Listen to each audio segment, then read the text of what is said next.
আসসালামু আলাইকুম, welcome to my YouTube channel Fariz Diary. কেমন আছেন আপনারা? আশা করি আল্লাহর রহমতে সবাই ভালো আছেন। আমিও ভালো আছি।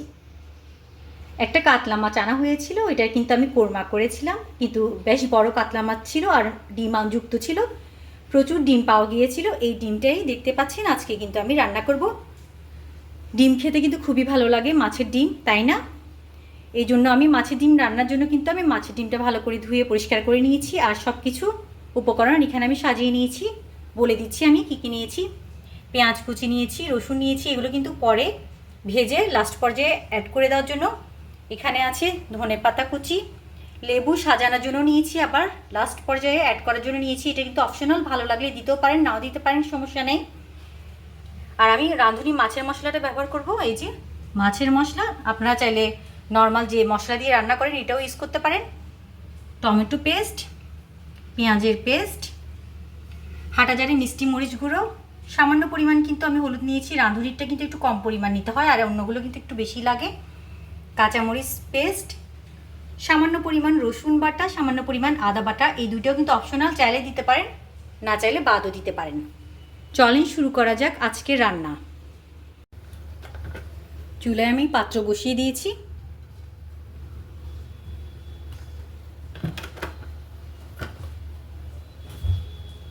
অ্যাড করে দিলাম সয়াবিন তেল।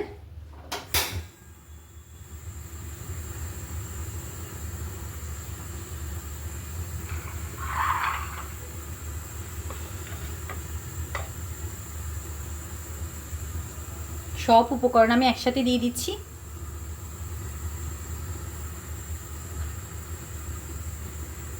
পেঁয়াজ বাটা, রসুন বাটা, কাঁচামরিচ বাটা, টমেটো বাটা, হলুদ গুঁড়ো, হাঁটাজারি মিষ্টি মরিচ গুঁড়ো আর মাছের মশলা।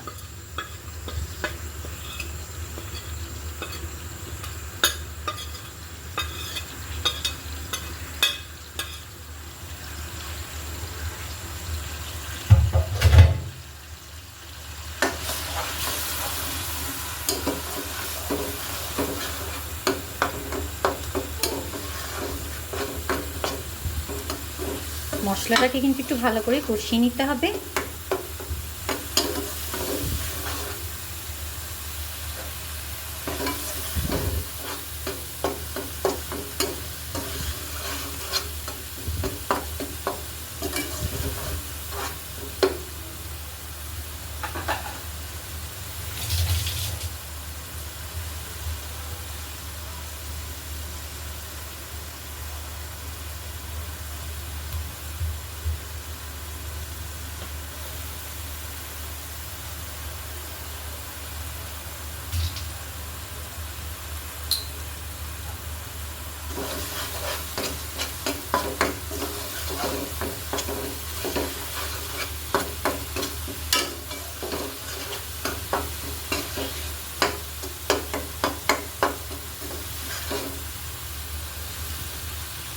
কিছুটা পরিমাণ আমি পানি অ্যাড করে দিলাম যেন মশলাটা পুড়ে না যায়।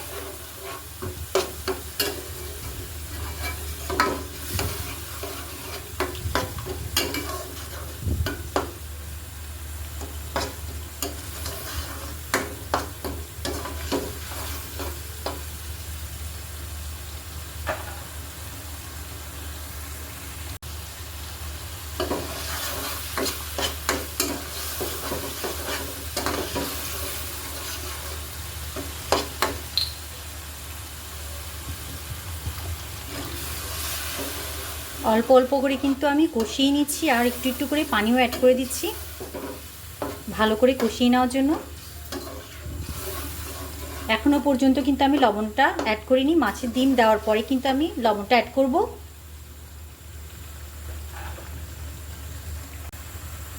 এই পর্যায়ে দিয়ে দিচ্ছি আমি মাছের ডিম।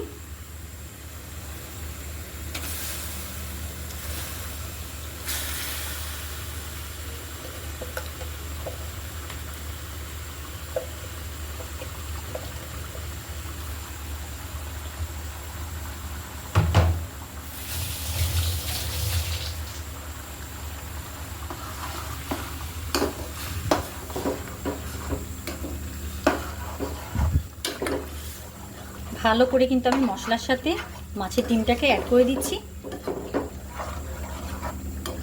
এখন কিন্তু একদম কম আঁচে রান্নাটা করতে হবে।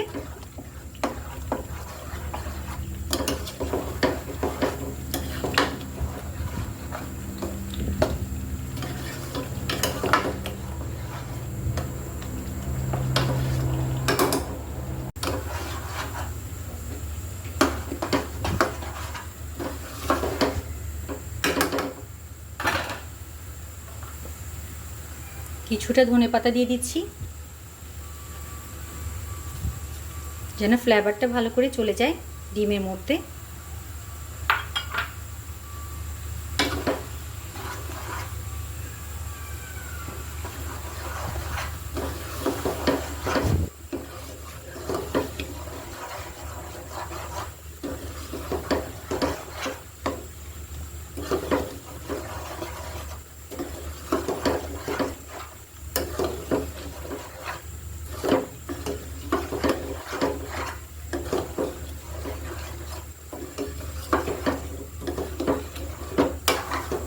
ডিমটা কিন্তু অনবরত নেড়ে নেড়ে রান্নাটা করতে হবে, নাহলে কিন্তু লেগে যাওয়ার চান্স আছে।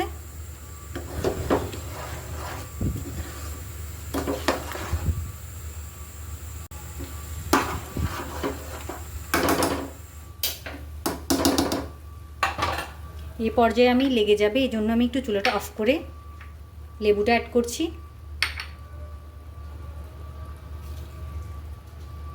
লেবুর বদলে কিন্তু আপনারা লেবু পাতাটা অ্যাড করতে পারেন।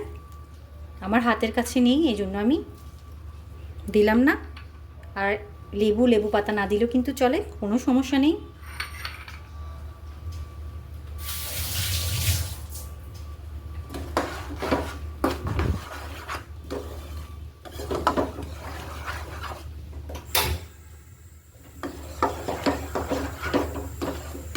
আর মাছের আইটেমগুলোতে কিন্তু একটু লেবু দিলে ভালোই লাগে, লেবুর ঘ্রাণটা কিন্তু খুবই ভালো লাগে।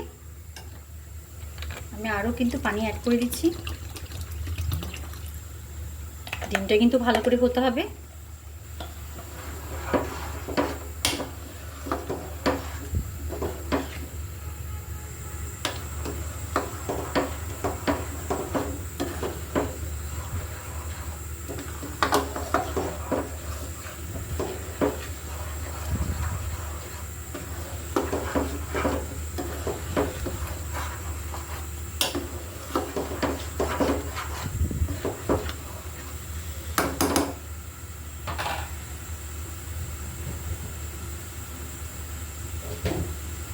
দিয়ে দিলাম পরিমাণ মতো লবণ।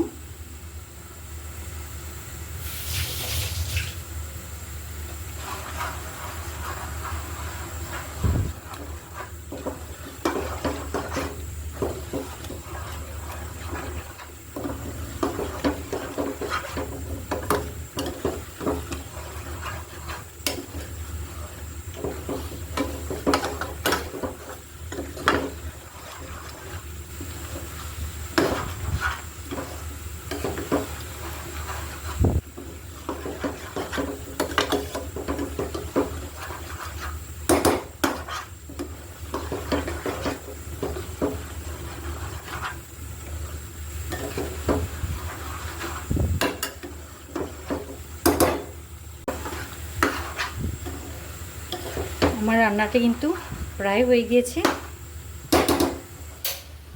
চুলাটা আমি অফ করে দিলাম। পাত্রটি আমি পাশের চুলে দিয়ে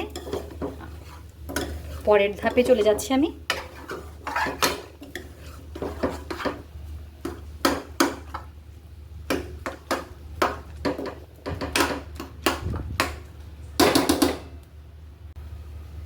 তেলটা কিন্তু আমি একবার গরম করে আবার ঠান্ডাও করে নিয়েছি।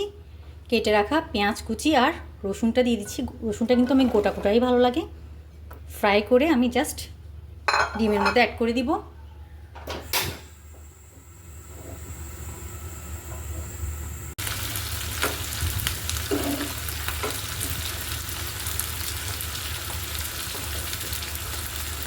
ব্রাউন কালার করে কিন্তু আমি একদম ফ্রাই করে নিব। আমার পেঁয়াজ আর রসুনের ব্যারেজটা কিন্তু হয়ে গিয়েছে। এবার আমি এগুলো নামিয়ে নিচ্ছি। ডিমের মধ্যে কিন্তু আমি ব্যারেজটা অ্যাড করে দিচ্ছি। এটা দিলে কিন্তু এই রেসিপির স্বাদটা বহুগুণে বেড়ে যায়। একটু মিলিয়ে নিচ্ছি আমি। চুলা কিন্তু এখনও অফ আছে, চুলা কিন্তু আমার আর জ্বালানোর প্রয়োজন নেই।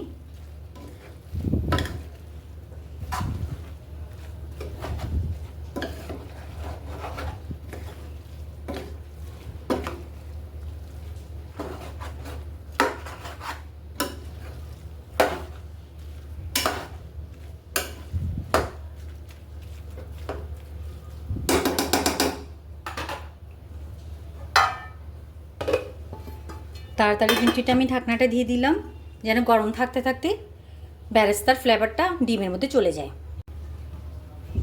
এবার কিন্তু আমি এটা একটু সাজিয়ে নিব সুন্দর করে, এরপর আমি আবার আসছি। আমার সাথে থাকুন।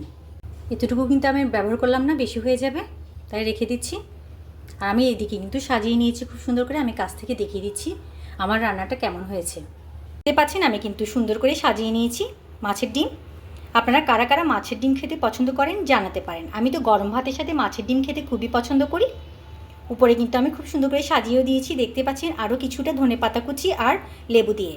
আজকের মতো বিদায় নিচ্ছি। সবাই ভালো থাকবেন, সুস্থ থাকবেন। আল্লাহ হাফিজ, আসসালামু আলাইকুম।